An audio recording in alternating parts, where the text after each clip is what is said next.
Imagine you're a police officer in a small, quiet town in Iowa.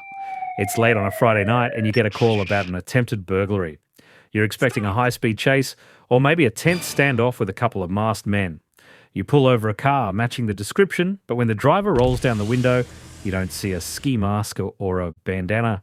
Instead, you're staring at a grown man who looks like he let a group of toddlers go to town on his face with a Sharpie.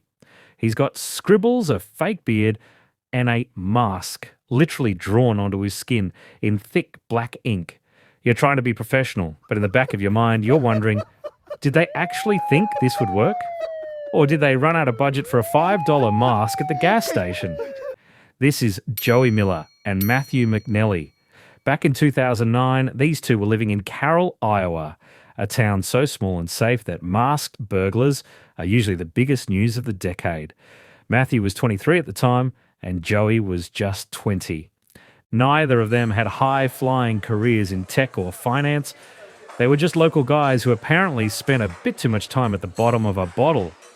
This guy, Matthew, was a total success at being a failure when it came to the don't look suspicious part of a crime. And Joey? Well, Joey was just along for the ride. The whole thing started on a Friday night in October.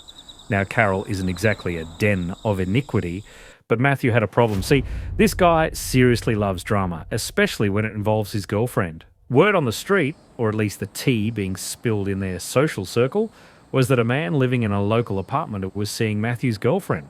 Most people would send a text or maybe a passive-aggressive Facebook message, but Matthew and Joey decided they needed to have a discussion with this guy. And by discussion, they meant breaking into his house in the middle of the night. But here's where the major turning point happened. They realized they couldn't just walk up to the door looking like themselves.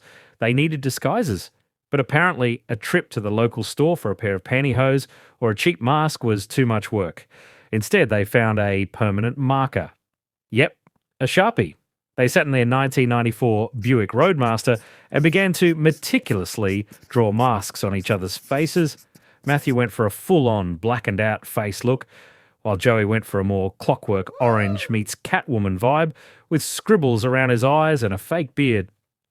They had the confidence of two guys who think they can win a fight against a bear, or at least the confidence that comes from drinking quite a bit before a heist. They pulled up to the apartment building around 11:30 p.m., hopped out of their Buick and tried to force their way in. But the resident wasn't exactly a pushover. He heard the noise, saw two guys with painted faces outside his door, and immediately called the cops. Realizing the master plan was going south, Matthew and Joey scrambled back into their car and sped off into the night. Now, usually a getaway is the hard part. But when the police are looking for two men with hooded sweatshirts and painted faces, you're not exactly blending in with the late night traffic. Within minutes, the Carroll police spotted the Buick Roadmaster. They pulled it over at gunpoint because you never know if marker bandits are packing heat. But when the officers approached the car, they weren't met with resistance. They were met with the funniest thing they'd seen in their entire careers. The police chief later said the black faces gave them away right away. And I have to assume the officers were trying their absolute best not to laugh directly into their faces while cuffing them. Matthew and Joey were arrested right then and there. During the search, the only weapon the police found was, you guessed it, the permanent marker. The lifestyle they were living for those few minutes of the getaway must have felt like a high-stakes thriller, but the unravelling was pure comedy. They were taken down to the station, and the resulting mugshots became an instant internet sensation. Guilt was written all over their faces, quite literally. The ink was permanent, so those scribbles weren't going anywhere for a while. Imagine sitting in a holding cell, the adrenaline wearing off, looking at your buddy and realizing he has a Sharpie mustache that's going to take 3 days and a gallon of rubbing alcohol to remove. Matthew McNelly was charged with attempted second-degree burglary and operating a vehicle while intoxicated. Joey Miller got hit with the attempted burglary charge as well. They were released after posting bond, but the marker bandits were already world famous. Their story was picked up by CNN, the Huffington Post, and even international news outlets. They weren't just local criminals anymore. They were the poster boys for what not to do during a break-in. The aftermath was mostly a long, slow walk of shame. While they didn't end up as international kingpins, they did have to face the music in court. The judge probably wanted to sentence them to a basic art class, but instead they faced the legal consequences of their drunken night of revenge.